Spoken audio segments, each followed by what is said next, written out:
नमस्कार। और कोर्ट से में आप सभी का फिर एक बार स्वागत करता हूं। ओ जे सिम्पसन नाम सुना ही होगा, फेमस फुटबॉलर, एक्टर और एक बहुचर्चित ट्रायल से ये एक्विट हुए थे। हालांकि दूसरे मामले में उनको बाद में सज़ा मिली थी। तो क्राइम ऑफ पैशन जो है, ये सभी को पता है कि ज़्यादा करके जो क्राइम होते हैं उसमें से अधिकतर क्राइम ऑफ पैशन या प्रॉपर्टी से जुड़े हुए मसलों को लेकर क्राइम, इस तरह के क्राइम जो होते हैं वो काफ़ी बड़े पैमाने पे दुनिया भर में होते हैं। और इसका एक उदाहरण क्राइम ऑफ पैशन का हमारे हिंदुस्तान में भी हमने एक चर्चित ट्रायल सुना है, कैप्टन नानावती ट्रायल। अपने आप में बहुत चर्चित ट्रायल था, जूरी के ज़माने का। इस पे काफ़ी सारी फिल्में भी बनी। बहरहाल कैप्टन नानावती केस के बारे में मुझे और भी अलग से कुछ कहने की ज़रूरत है नहीं, वो काफ़ी प्रचलित है और पब्लिक डोमेन में भी है। और ओ जे सिम्पसन का भी मसला जो है वो भी काफ़ी प्रचलित ट्रायल था और वो भी काफ़ी पब्लिक डोमेन में रहा है। इनफैक्ट ये अपने आप में एक मेरे हिसाब से पहला ट्रायल रहा होगा जिसका लाइव टेलीविज़न पे टेलीकास्ट किया गया था। उसके बाद में पायरेट्स ऑफ द कैरेबियन के जो एक्टर हैं उनके अपने डोमेस्टिक वायलेंस को इशू को लेकर जो हाल ही में उनका ट्रायल लाइव टेलीकास्ट किया गया, वो अलग चीज़ है। लेकिन ओ जे सिम्पसन ये फर्स्ट व्यक्ति हैं जो फुटबॉलर रह चुके हैं, एक्टर रह चुके हैं। इनका जो मर्डर ट्रायल था, मतलब इनका मतलब उनके ऊपर ये आरोप था कि इन्होंने अपनी पत्नी की और अपने दोस्त की हत्या की। तो ये आरोप से हालांकि वो बाद में बरी हो जाते हैं और एक दूसरे मुकदमे में 2007 में जो शुरू होता है डकैती के मसलों के लेकर, चोरी के मसलों के लेकर, उसमें उनको सज़ा मिलती है।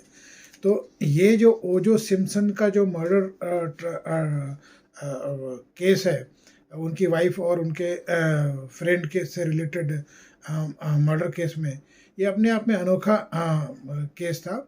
1994-95 से शुरुआत इसकी होती है। जून 1994 में इनके ऊपर ये आरोप लगता है जब इनकी पत्नी और इनके दोस्त की मतलब उनके शव उनके घर में पाए जाते हैं खून से लथपथ। तभी हालांकि ये उस वक्त घर में थे नहीं, ऐसा इनका सबूतों के बिना पर कहना था।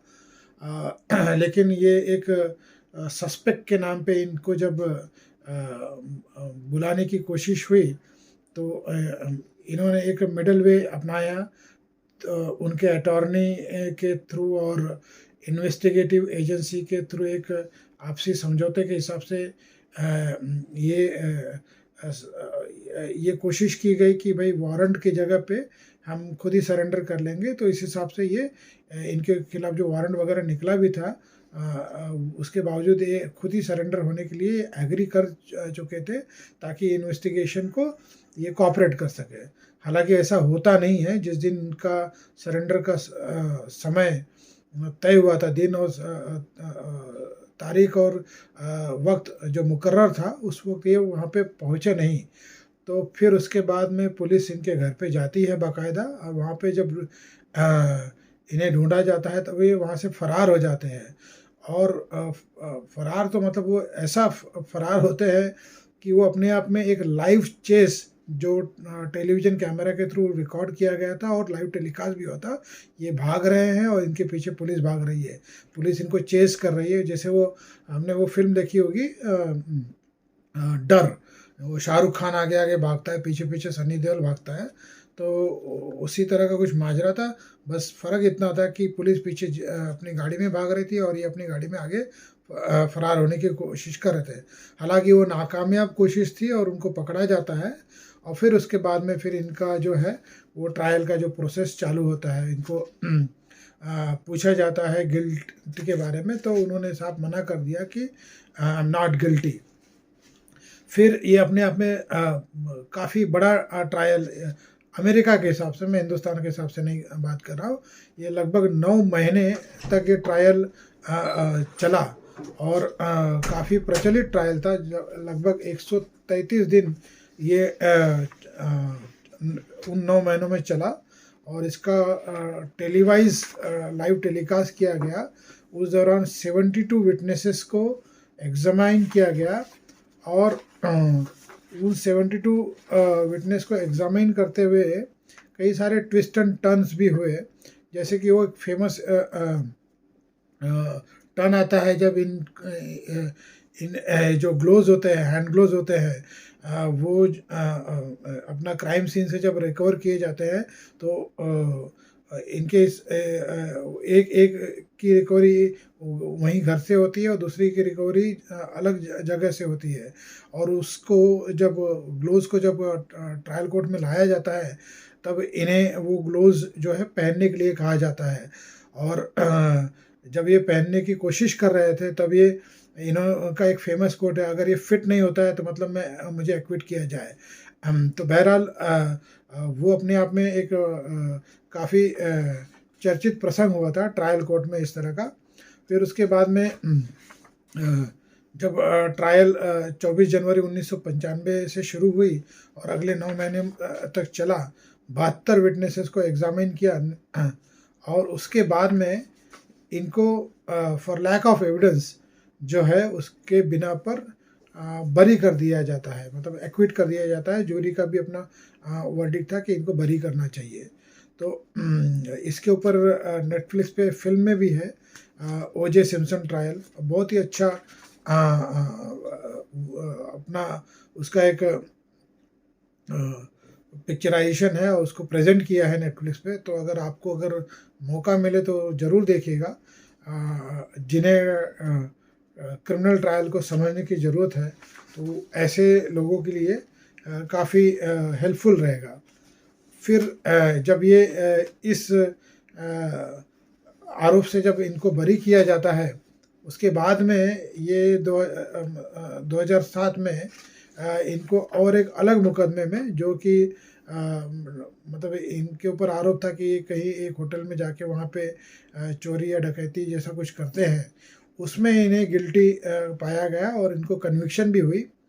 और कन्विक्शन के बाद में फिर ये पैरोल पे छूटे वूटे भी बाहर आए और इस तरह से इनकी ये लाइफ जर्नी थी। बहुत कलरफुल इंसान थे और कलरफुल पर्सनालिटी थी। लेकिन वो एक सनक जो होती है ऐसे व्यक्तियों में, वो सनक इनमें भी थी शायद।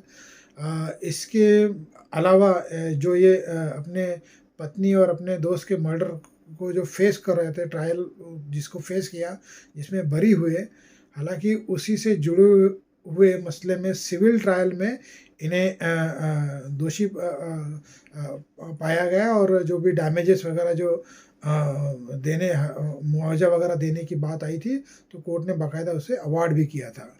तो ऐसी कलरफुल शख्सियत, काफ़ी फेमस फुटबॉलर, काफ़ी फेमस टेलीविज़न पर्सनालिटी और काफ़ी एंटरटेनिंग पर्सनालिटी।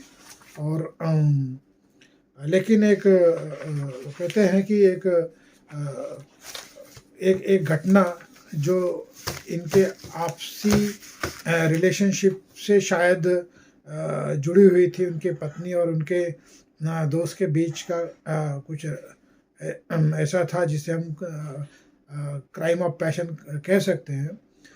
उस मर्डर में, मतलब उनकी वाइफ और उनके दोस्त के मर्डर में जब इनको आरोप लगता है और फिर वो कैसे इवेंट्स अनफोल्ड होते हैं, लॉन्गेस्ट ट्रायल और लॉन्गेस्ट टेलीवाइज ट्रायल जो है उसमें वो हमें देखने को मिलेगा।